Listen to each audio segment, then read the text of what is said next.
పాత్రదారులు, పోషకకర్తలు, అదే రకంగా ఉద్యమాన్ని నడిపించగలిగేటటువంటి సత్తా ఉన్న వాళ్ళు, మరియు కొందరు అజ్ఞాతం వీడిన వాళ్ళు, జ్ఞానంలో నుండి కొన్ని ఉద్యమాల ద్వారా అజ్ఞానంలోకి పయనించిన వాళ్ళు, అదే రకంగా చారు మజుందార్ లాంటి గొప్ప వ్యక్తిత్వం అనుకున్న దాన్ని ఎంఎల్ పార్టీ కానీ, లేకపోతే మార్క్సిస్టు కానీ, లెనినిస్టు కానీ, సోషలిస్టు కానీ, ఇవన్నీ కూడా సంపూర్ణమైనటువంటి విభిన్న అభిప్రాయాలు ప్రస్తుత సినారియోలో దానికి ఎక్కువగా నెగిటివ్ పాయింట్స్ వచ్చేటటువంటి సందర్భంలో ఎవరికి వారు ఇక్కడ ఉన్నటువంటి చాలామంది ప్రత్యక్షంగానో పరోక్షంగానో ఆ యొక్క విప్లవ సంఘాలతోటి అజ్ఞాభావ సంబంధం ఉండి సామాజిక స్పృహలోకి వచ్చి ప్రజాస్వామ్యంగా బద్ధంగా దీన్ని మనం తీసుకొని పోవాలి అనే ఒక నిర్ణయాత్మకమైనటువంటి నిర్ణయం తీసుకున్నందుకు ఫస్ట్ మనందరికీ అభినందన. ప్రజల యొక్క అభిప్రాయం, ప్రజల యొక్క భావనలు ఏ రకంగా ఉంటాయి? ఇవాళ సమాజం ఎట్లా ఉంది? విజిటింగ్ కార్డు సమాజం, తర్వాత శాలువా సమాజం, తర్వాత ఒకే సమాజం, వాట్సాప్ సమాజం, తర్వాత ఇంకొకటి ఏంటంటే ఫేస్బుక్ సమాజం. ఈ సమాజంలో ఉన్నటువంటి అన్ని అవలక్షణాలు మనం ప్రత్యక్షంగానో పరోక్షంగానో మనకి కూడా ఒక వైరస్ లాగా చుట్టుకున్న మాట వస్తాం. ఈ వైరస్ లాగా చుట్టుకున్నందుకు గల కారణాలు ఏంటి అంటే సమాజంలో ఉన్నాం కాబట్టి మనము కొన్ని కాంప్రమైజ్ కాలేము, కొన్ని కాంప్రమైజ్ అయ్యేటటువంటి నిత్య సంఘర్షణలతోటి మనం ఉంటున్నాం. ఎవరు మర్చిపోతారు దయచేసి. దేనికి ఉంటున్నాం? Struggle for existence. డార్విన్ సిద్ధాంతం ఒకటి చెప్తుంది, లామార్కిజం ఒకటి చెప్తుంది, అదే రకంగా సామాన్యమైనటువంటి మానవ పురోభివృద్ధి, సోషియాలజీ, సైకాలజీ, ఫిలాసఫీ, రకరకాల శాస్త్రాలన్నీ కూడా చెప్తుంది. కానీ మనం మూలాల్లోకి పోకుండా మనం ఏ సిద్ధాంతం చేసినా కూడా అప్పుడు కడిగాలు ఎత్తైనటువంటి ఎవరైతే చేసిందో, ఎవరైతే ఎమ్ము ఎల్లు రగి ఎమ్ము రకరకాలుగా పోయినటువంటి ఉన్నాయో ఇక్కడ మాత్రం ఆ తప్పు జరగదు. ఎందుకంటే మీరు అనుభవజ్ఞులు, ఒక అనుభవజ్ఞులే కాదు అనుభవించిన వారు. ఆకలి, చెమట, మట్టి, కష్టం అన్నీ తెలిసిన వాళ్ళు మీరు. మీకు చెప్పే అంతటి వాళ్ళు నేను కాదు, టు బి ఫ్రాంక్. కానీ ఈ మానవ సమాజంలో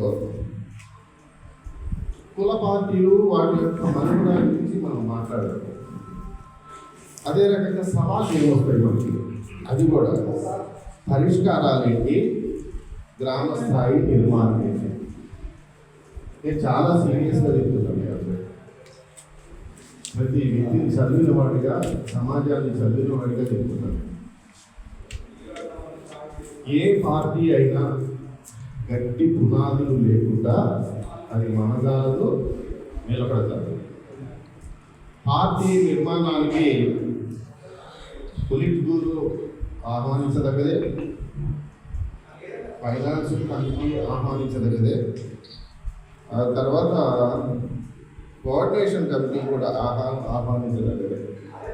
కానీ నరరూప రాక్షసులు ఉన్నటువంటి సమాజంలో కంపల్సరీ కూడా లా అండ్ ఆర్డర్ అనేది ఒకటి ఉంది. అదే మనల్ని పతనం చేస్తుంది. కాబట్టి ఒక group of the best advocates committee కూడా మనకు చాలా ముఖ్యం. అడ్వకేట్స్ కమిటీ ప్రధానమైనటువంటి విషయం అడవి జంతువుల్ని మాటు కాసి చంపేయచ్చు. ఇక్కడ ఈ యొక్క జనారణ్యంలో అంతకంటే క్రూరమైనటువంటి పరిస్థితులు, ప్రజాస్వామ్య ముసుగులో ఉన్నటువంటి అక్రమదారులు, దోపిడీదారులు, అదొక్కటే కాకుండా పక్క వాడిని కూడా భరించలేని వాళ్ళు, శ్లాఘించలేని వాళ్ళు, గొప్పగా చెప్పలేని వాళ్ళు, కుట్రలు కుతంత్రాలతో ఉన్నటువంటి ఈ సమాజాన్ని బాగు చేయడం అంటే అసాధ్యం.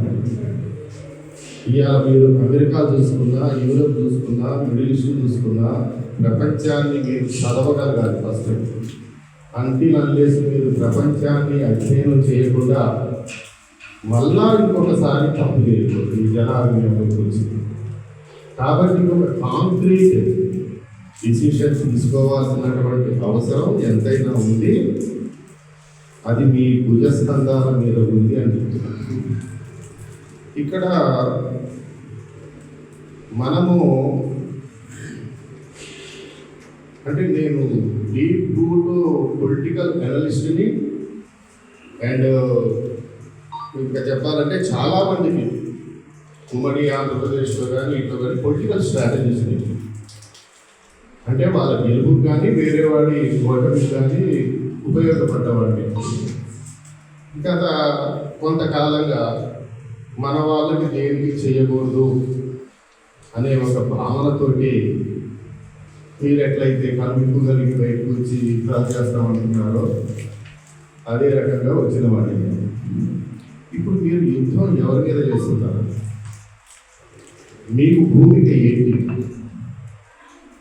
ఎవరితోటి తలపడుతున్నారు అనేది ఫస్ట్ మీరు తెలుసుకోవాల్సిన అవసరం. మీకంటే చిన్నవాడిని కాబట్టి నేను 66 సంవత్సరాల వయసులో ఉంటే కొంతమందిలో సరే 60+ అనుకోండి, 66.